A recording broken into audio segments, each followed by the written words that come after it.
சிவபெருமானை போற்றும் திருநாமம்தான் சிவாய நம. அந்த சிவ மந்திரத்தின் மகிமை மற்றும் பொருள் என்ன?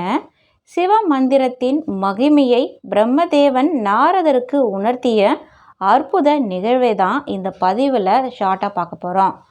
ஒரு சமயம் நாரதர் பிரம்மனிடம் சென்று, தந்தையே, சிவநாமங்களில் உயர்ந்தது சிவாய நம என்று கூறுகிறார்களே, இதன் பொருள் என்ன என்பதை எனக்கு விளக்கி அருள வேண்டும் என்றார். அதற்கு பிரம்மதேவன், நாரதா, அதோ அங்கே வண்டு ஒன்று அமர்ந்துள்ளது, அதனிடம் போய் உன்னுடைய சந்தேகத்தை கேள் என்றார். நாரதரும் அதன்படியே அந்த வண்டு அருகில் சென்று தன்னுடைய சந்தேகத்தை கேட்டார். நாரதர் இதை கேட்டதும் அந்த வண்டு சுருண்டு விழுந்து இறந்தது. இதை பார்த்த நாரதருக்கு அதிர்ச்சியாகிவிட்டது. அவர் பிரம்மாவிடம் ஓடிச் சென்று, தந்தையே, சிவாய நம என்பதன் பொருளை தெரிந்து கொண்டேன்.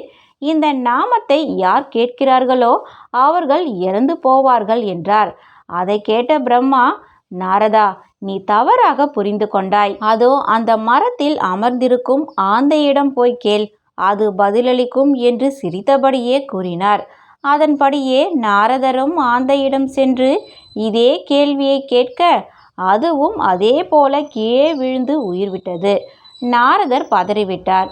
உடனே பிரம்மாவிடம் சென்று, என்ன இது சோதனை என்று கேட்டார். அதற்கு பிரம்மாவோ, நாரதா, இன்னும் ஒரே ஒரு முறை மட்டும் முயற்சி செய்துவிட்டு நீ கிளம்பலாம். அதோ அந்த அந்தனார் வீட்டில் இப்போதுதான் பிறந்துள்ள அந்த கன்று குட்டியிடம் போய் கேள், அது பதிலளிக்கும் என்றார். தந்தையே, கன்றுக்கு ஏதாவது ஒன்றானால் அந்தனார் என்னை சும்மா விடமாட்டார், வேண்டாம் என்று பயந்து நடுங்கினார் நாரதர். பயம் வேண்டாம் என்று பிரம்மா தைரியம் கூறி நாரதரை அனுப்பி வைத்தார்.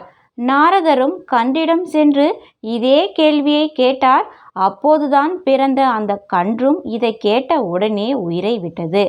நாரதர் அதிர்ச்சியில உறைந்து போனார். இவ்வளவு சக்தி வாய்ந்த மந்திரமா இது? பூச்சிகள், பறவைகள், விலங்குகளின் கதி இப்படி என்றால் இதை கேட்கும் மனிதனின் கதி என்ன ஆகும் என நினைத்தார் நாரதர். அப்போது அங்கு வந்த பிரம்மா நாரதரிடம், கன்றும் இறந்து விட்டதா?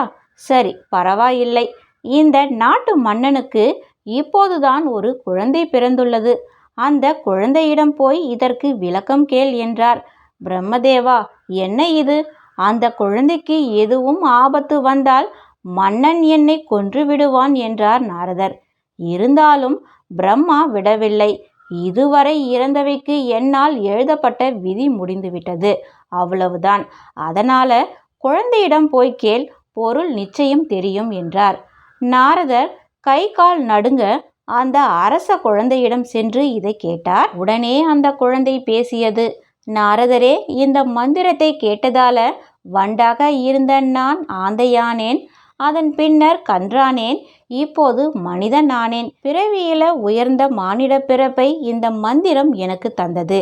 இதுவே என்னை இறைவனிடம் சேர்க்கும் ஒப்பற்ற பிறவியாகும் என்று அந்த குழந்தை கூறியது. அந்த குழந்தை மேலும் ஒன்றை கூறியது.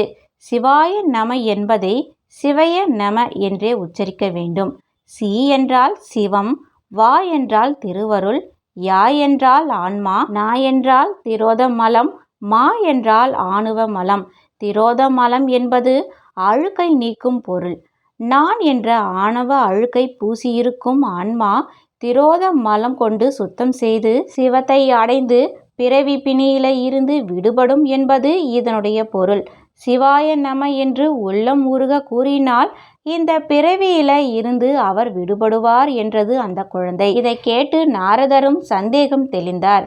பிறவி பிணியில இருந்து விடுபட சிவாய நம என்போம், ஈசனின் திருவடிகளை அடைவோம்.